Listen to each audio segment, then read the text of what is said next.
Hello everyone, स्वागत है मेरे यूट्यूब चैनल सन फिजिक्स क्लासेस में।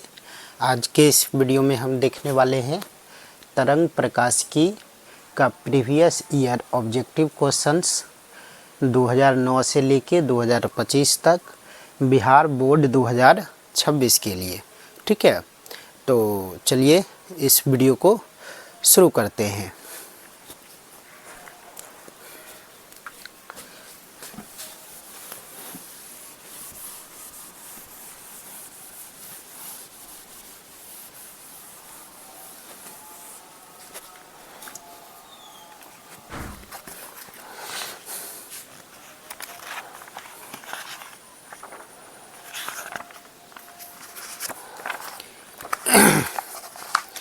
इसमें पहला उदाहरण दिया हुआ है, 2012 में पूछा गया है। वो उदाहरण को पहले सॉल्व करेंगे, उसके बाद आगे बढ़ेंगे। ठीक है, तो उदाहरण पढ़ के हम आपको सुना देते हैं। निम्नलिखित प्रश्न संख्या 1 से 3 तक के लिए एक उदाहरण दिया गया है।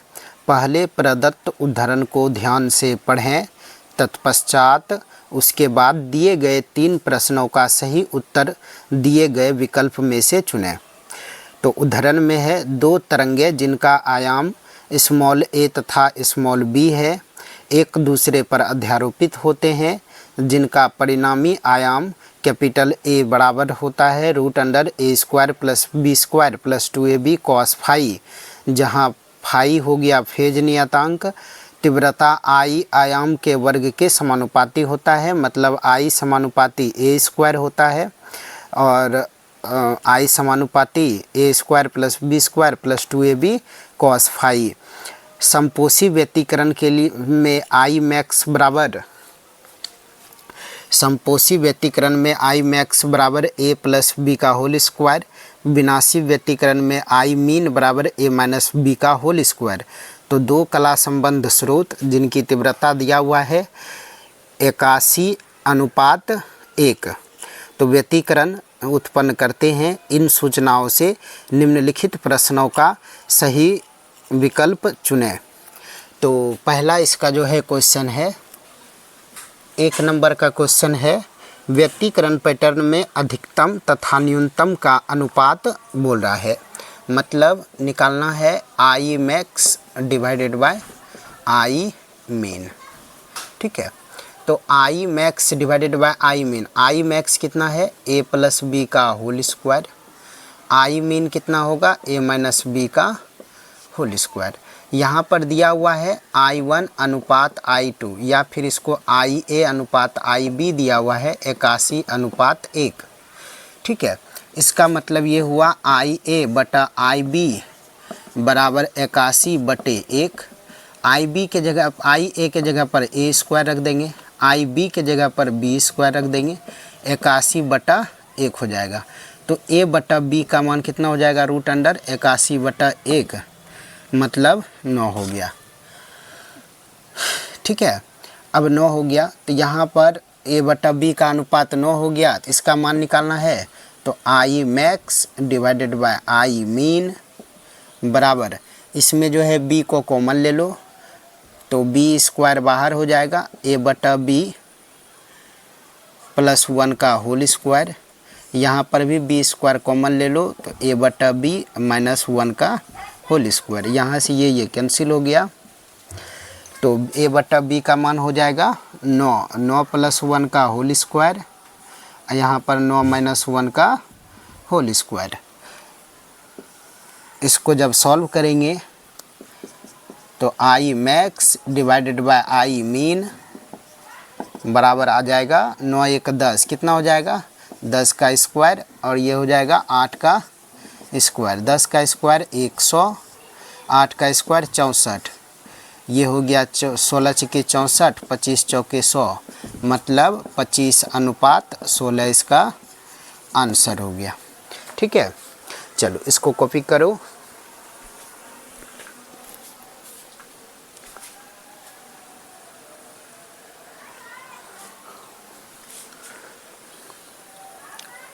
हो गया कॉपी। चलो आगे बढ़ते हैं।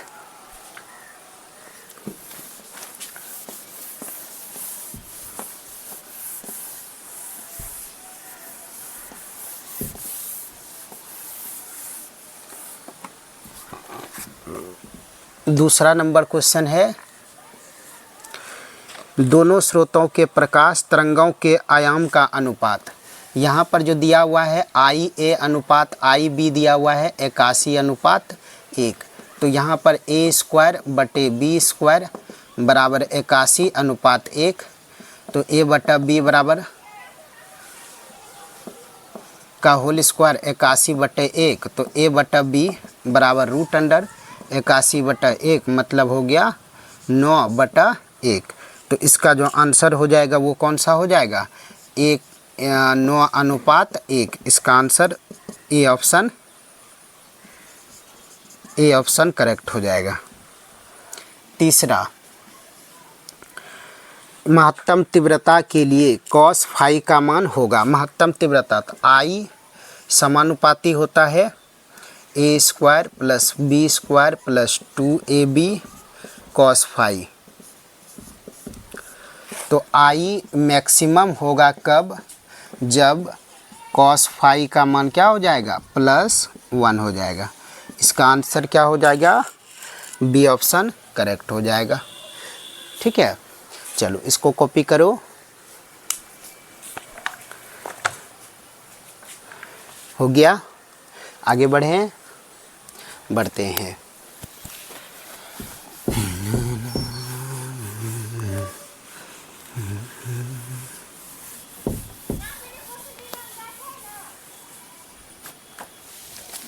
अगला क्वेश्चन है 4 नंबर का। ब्रूस्टर का नियम है। ब्रूस्टर का जो नियम होता है, म्यू बराबर होता है 10IP। IP होता है यहाँ पर ध्रुवन कोण और म्यू होता है अपवर्तनांक। 5 नंबर का क्वेश्चन है, प्रकाश के अनुप्रस्थ तरंग की पुष्टि करता है। किसको करता है, ध्रुवन को। किसको, ध्रुवन।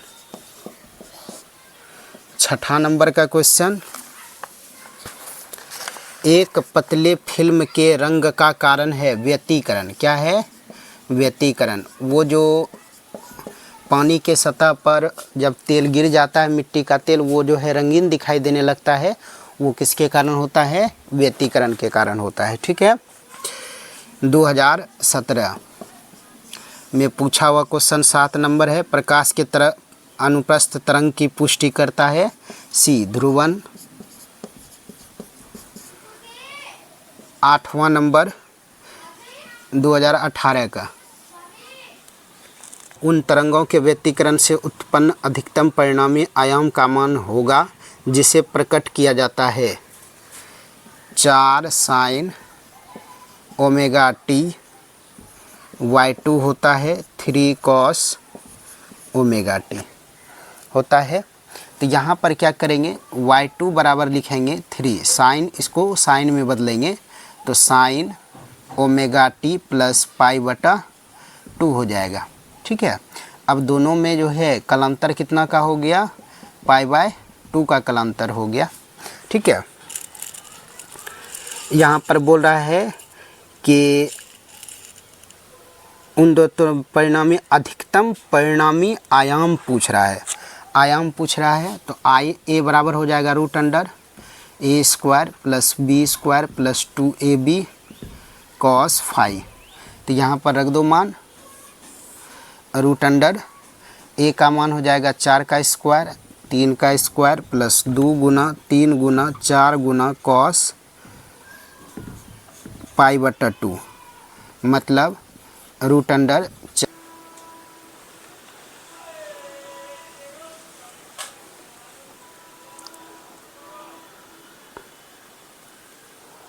हो गया कॉपी, आगे बढ़ें। चलो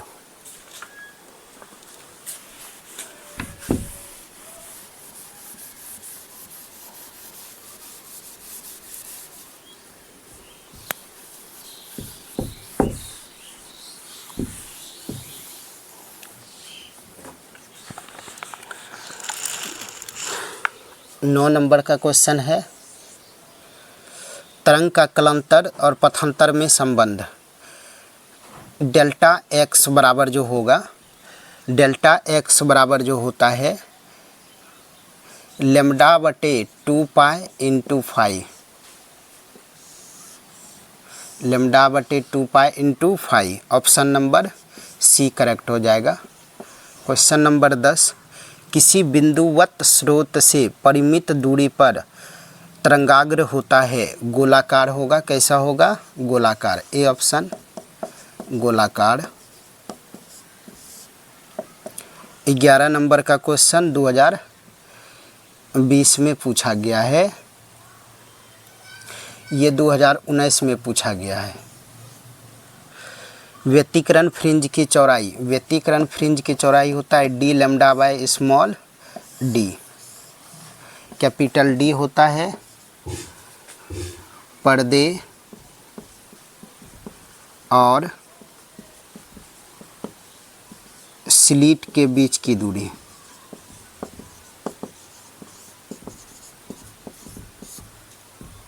लैम्डा होता है तरंग दैर्ध्य।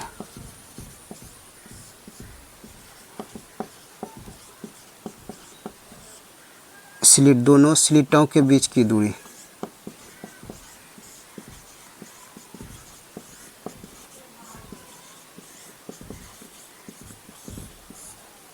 ठीक है, ये हो गया। 12 नंबर का 2022 में पूछा गया क्वेश्चन है, प्रकाशिक पथ, प्रकाशिक पथ बराबर होता है अपवर्तनांक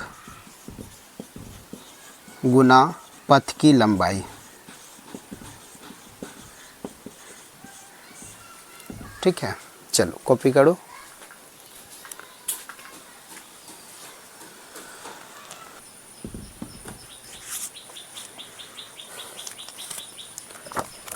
– 2021 में पूछा गया क्वेश्चन है 13, निम्नलिखित में किस यौगिक राशि का पुनर्वितरण प्रकाश के व्यतिकरण को दर्शाता है?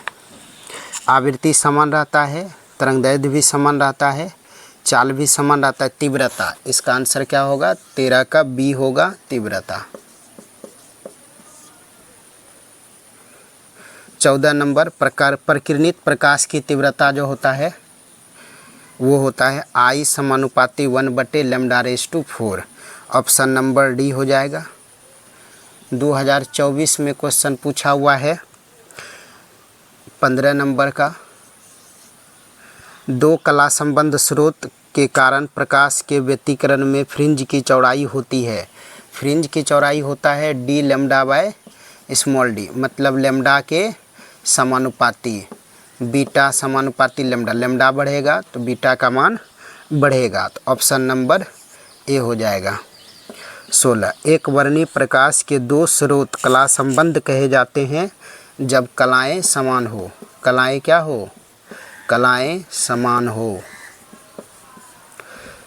2025 में क्वेश्चन पूछा गया है 17 नंबर, साबुन के बुलबुले रंगीन दिखाई देते हैं किसके कारण? साबुन के बुलबुले रंगीन दिखाई देते हैं व्यतिकरण के कारण, व्यतिकरण के कारण। ऑप्शन नंबर सी होगा। ठीक है, तो प्रकाश के यंत्र में इतना ही क्वेश्चन है टोटल पूछा गया, तो इसको आप लोग अच्छे से, प्रकाशीय यंत्र तरंग प्रकाशिकी में इतना ही क्वेश्चन पूछा गया है, इसको आप लोग अच्छे से तैयार कर लीजिए। और अगला टॉपिक लेके आएंगे स्थिर वैद्युतिकी का, इलेक्ट्रोस्टैटिक का। ठीक है, अभी जो है ये तरंग प्रकाशिकी का जितना क्वेश्चन पूछा गया था वो सब इसमें चर्चा की है। ठीक है, तो चलिए मिलते हैं अगले वीडियो में अगला टॉपिक लेके। तब तक के लिए ऑल द बेस्ट, धन्यवाद।